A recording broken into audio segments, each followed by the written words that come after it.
Pour n'importe quel triangle, si on regarde ces trois angles et qu'on additionne les mesures des angles, alors on obtient toujours 180 degrés. Peu importe le triangle, c'est toujours le cas. Dans cette vidéo, on va démontrer cette propriété.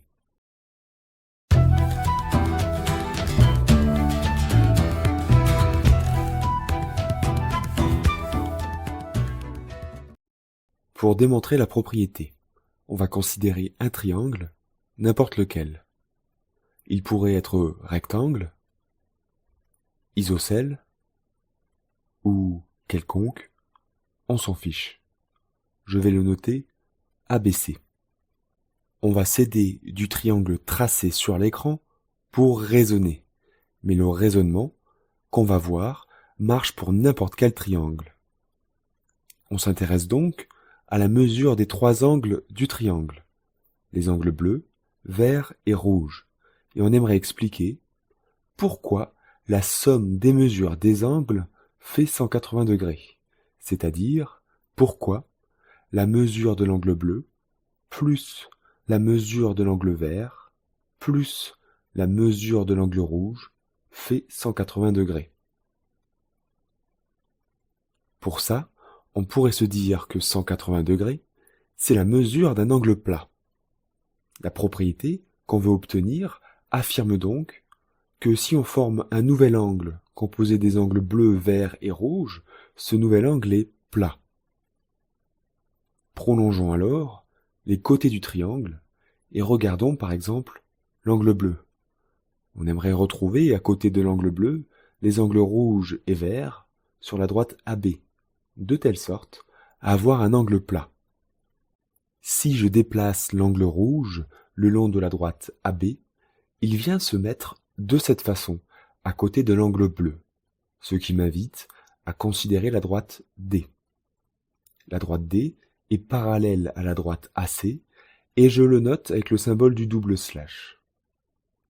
Si j'avais déplacé l'angle rouge avec la droite AC, j'aurais obtenu une nouvelle droite, parallèle à AC. C'est donc assez naturel de considérer la droite D parallèle à la droite AC. Alors, il faut maintenant donner un argument mathématique pour dire que l'angle rouge se retrouve à côté de l'angle bleu. Je vais d'abord mettre cet angle en jaune. Ces angles rouge et jaune sont formés par trois droites, les droites AC, AB et D. Si on regarde ces trois droites, il se trouve que les deux droites AC et D sont coupées par la troisième, la droite AB. Deux droites coupées par une troisième droite, c'est une situation pour les angles correspondants et alternes-internes. Et on remarque ici que les angles rouges et jaunes sont correspondants.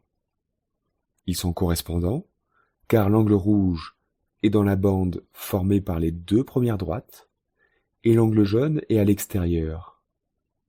Ces deux angles sont du même côté de la droite AB, la droite qui coupe les deux autres, et ils n'ont pas le même sommet. Comme les droites AC et D sont parallèles, les angles correspondants rouge et jaune ont la même mesure. Je mets du codage et je peux alors changer le jaune en rouge.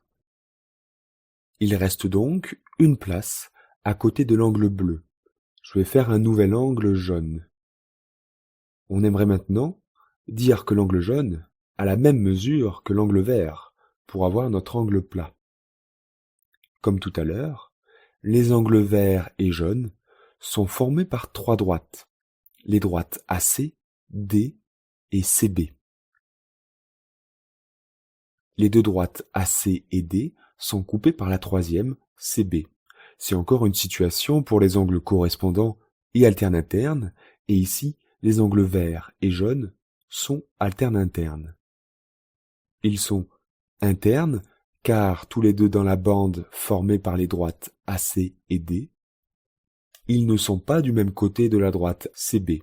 Ils alternent de côté et ils n'ont pas le même sommet. Comme les droites AC et D sont parallèles, les angles alternes internes, vert et jaune, ont la même mesure.